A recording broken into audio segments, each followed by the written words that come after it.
walk the dog? Oh, do walk the dog! Walk the dog! Walk the... Show me how to walk the dog! Can you even walk the dog? Well, look!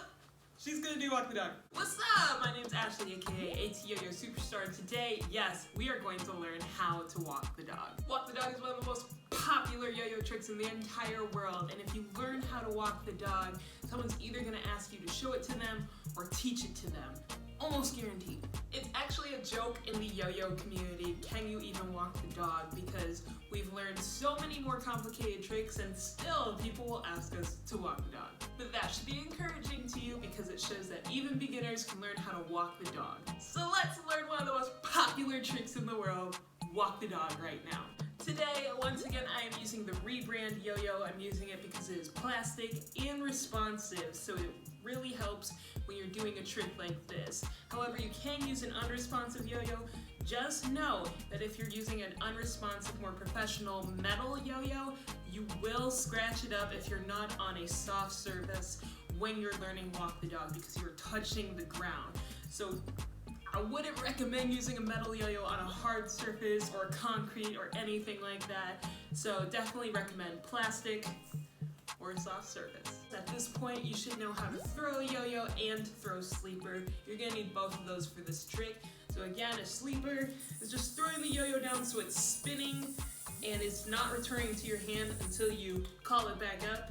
If you have an unresponsive yo-yo, you don't have to learn a sleeper, it will just stay down. Now we need to go to the floor because you will need to put the yo-yo on the floor to walk the dog. So let's go down to the floor. All right, we're down at the floor. First things first, make sure you have some space in front of you when you're walking the dog because the yo-yo will propel forward when it touches the floor. Next, when I throw the yo-yo for walk the dog, I throw it down and back. If you know the breakaway, it's like a breakaway motion but in front of you. If you've learned to power up your throw, then you're probably used to doing this already. But try throwing the yo-yo down and back. It's gonna give the yo-yo time to swing, and then as it touches the floor, then it's gonna be less likely to just hit the floor and come back. So watch really closely the difference. When I swing it back, then I can touch the floor and the yo-yo does not come up. But more likely, not all the time, when you just throw it down and then touch the floor, it'll bounce right back up. It just kind of depends on the momentum, so I always recommend strong sleeper back towards you.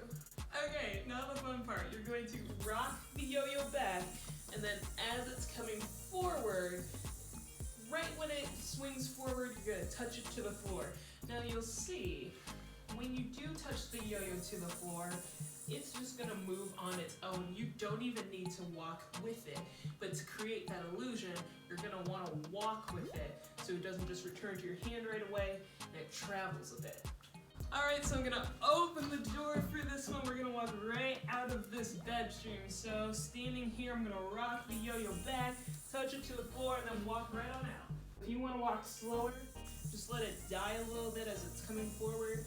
And then just da da da da da. So you can control how fast you want to go with your pace and then how soon you touch it to the floor after it's swinging forward. I have a strong, powerful throw at the beginning that goes back, and then as soon as that baby's touching the floor, matching my pace to the yo-yo so it looks like it's actually pulling me along like a dog. All right, let's see it full speed. When you're done walking the dog or you're about to hit something, you're going to want to pull the yo-yo back up for a responsive yo-yo or perform a bind for an unresponsive yo-yo to end the trick. If you don't, it actually looks kind of sloppy, so make sure you practice your timing of when the yo-yo is going to die. If it starts curving, then you can expect to return it back to your hand, or again, if you're going to run into something, you're going to want to pull it up before that happens. So it really is that simple. That's all you need to do to learn how to walk the dog, learn how to throw a nice strong sleeper, and then touch it to the floor. But here's one bonus tip for you. You know how we throw the yo-yo with the string going over the yo-yo? Try flipping the yo-yo over. That way, when you throw it, it's going to spin backwards and the yo-yo is going to actually walk toward you instead of away from you. We call this trick walk the cat because cats are kind of stubborn and probably don't really want to be walked, so they're going to do their own thing. Here's how that looks. So again, I have the yo-yo in my hand like regular, but now I'm gonna flip it over so the string is coming this way underneath the yo-yo. And then I throw it like regular. And then, oh no!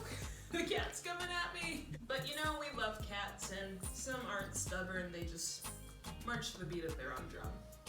It really is that simple. Now, anytime someone asks you to walk the dog or walk the cat, you know how to do it, and you'll have an instant fan because they're always so impressed. I don't know why, but I guess it just looks cool. Now, if you liked this video and found it helpful, or you've liked other videos in the basics of Yoyo Series, give this video a like and subscribe if you're interested in seeing more so I know to keep making these videos. Of course, if you have comments or questions, leave them below, but always be respectful. My name's Ashley, aka atyoyo Superstar, and I'm gonna go walk the dog.